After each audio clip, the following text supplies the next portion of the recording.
अस्सलाम वालेकुम। हमारा टॉपिक चल रहा था सेलुलर ऑर्गेनाइजेशन के कैसे सब एटॉमिक लेवल से लेकर जो है पूरा जानदार से आगे मजीद ऑर्गेनाइजेशन की तरफ जाते हैं। तो हमने उसमें से कुछ टॉपिक स्टडी कर भी लिए हुए हैं। आज हम उनको रिवाइज भी करेंगे थोड़ा सा, ताकि आपको रिवाइव हो जाए कि हमने पिछले लेक्चर्स में क्या क्या कवर किया है, और आज हम उनको कंप्लीट भी करेंगे। फर्स्ट ऑफ ऑल था हमारा सब एटॉमिक एंड एटॉमिक लेवल। किसी एलिमेंट का सबसे मतवाजन और सबसे आजाद जरा और सबसे छोटा जरा जो है वो एटम है। ठीक है, एटम में छोटे पार्टिकल्स इलेक्ट्रॉन प्रोटॉन्स जो हैं वो उसके सब एटॉमिक पार्टिकल्स हैं। ठीक है, अब फितरत में नेचर में 92 एलिमेंट्स पाए जाते हैं, जिनमें से 16 बायो एलिमेंट्स हैं। बायो एलिमेंट्स क्यों हैं? क्योंकि वो जानदारों का मादा बनाते हैं, जानदारों को बनाते हैं। ठीक है, जब एलिमेंट्स आपस में मिलते हैं तो हमने पढ़ा था मॉलिक्यूल्स बनते हैं। मॉलिक्यूल्स की दो टाइप से, micro molecules and macro molecules. जिनका मॉलिक्यूलर वेट कम होता है वो माइक्रो मॉलिक्यूल्स हैं, जिनका मॉलिक्यूलर वेट ज्यादा होता है वो मैक्रो मॉलिक्यूल्स हैं। जब मॉलिक्यूल्स आपस में मिलते हैं तो ऑर्गेनेलिज बनते हैं। ऑर्गेनेलिज क्या है कि सेल्स के अंदर छोटी छोटी साख्तें हैं जो कि सेल्स के सारे फंक्शंस को परफॉर्म करती हैं। ऑर्गेनेलिज मिलके एक प्रॉपर सेल क्रिएट कर देते हैं जो कि यूनिट ऑफ लाइफ है,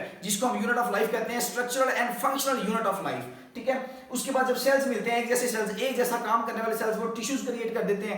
टिश्यूज जब मिलते हैं तो ऑर्गन्स क्रिएट करते हैं, जैसे कि मैदा एक ऑर्गन है। ठीक है, उसके हमने फंक्शंस पढ़े, उसके अंदर क्या क्या टिश्यूज, कौन कौन से टिश्यूज काम करते हैं और उनके क्या क्या काम है वो हमने पढ़ा। जब ऑर्गन्स आपस में मिलते हैं, रेलिवेंट ऑर्गन्स, एक जैसा काम करने वाले ऑर्गन्स आपस में मिलते हैं तो एक ऑर्गन सिस्टम क्रिएट कर देते हैं। जैसे मैदा ऑर्गन कौन सा है? डाइजेस्टिव सिस्टम का एक ऑर्गन है। तो डाइजेस्टिव सिस्टम में सारे ऑर्गन्स कितने हैं वो भी हमने स्टडी कर लिए। उसके बाद ऑर्गन सिस्टम जब मिलते हैं, ये बेसिकली पौधों में ऑर्गन सिस्टम तक होता है, बस उसमें इतने जो है ना वो पेचीदगी में नहीं जाते। पौधों का सिस्टम यहाँ तक खत्म होता है। पौधों में, जानवरों में आ जाता है, फिर ऑर्गन सिस्टम से आगे जब मुख्तलिफ ऑर्गन सिस्टम्स आपस में मुनज़्ज़म होते हैं, मिलते हैं तो एक ऑर्गेनिज्म क्रिएट करते हैं। और एक ऑर्गेनिज्म के अंदर सारे ऑर्गन सिस्टम्स मिलकर काम करते हैं। अगर कोई इंसान भाग रहा है तो उसका मस्कुलर सिस्टम भी काम कर रहा है, उसका सर्कुलर सिस्टम भी काम कर रहा है, उसका ब्रेन जो नर्वस सिस्टम है वो भी काम कर रहा है। ठीक है, तो सारे ऑर्गन सिस्टम जो है वो मिलजुल कर वर्किंग कर रहे हैं। तो यहां तक हम पढ़ चुके थे ऑर्गेनिज्म लेवल तक।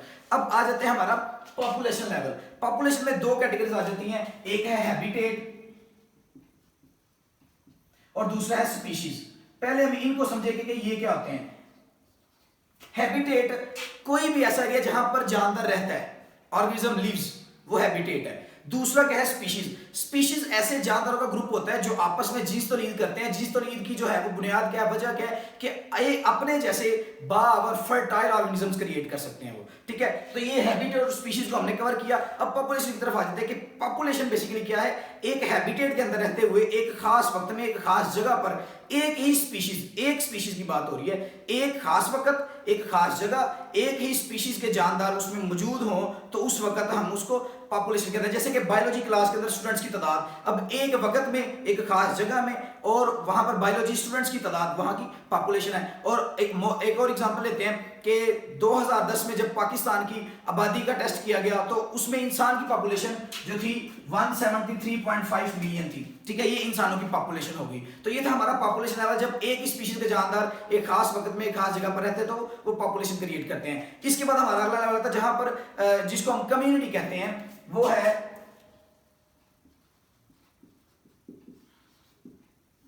कम्युनिटी। बेसिकली क्या है कि जहां पर मुख्तलिफ पॉपुलेशन आपस में लेन देन करती हो, आपस में रहती हो, वो कम्युनिटी है। अब कम्युनिटी सादा भी होती है और पेचीदा भी होती है। इसमें दो कैटेगरीज आ जाती हैं, सिंपल कम्युनिटी एंड कॉम्प्लिकेटेड।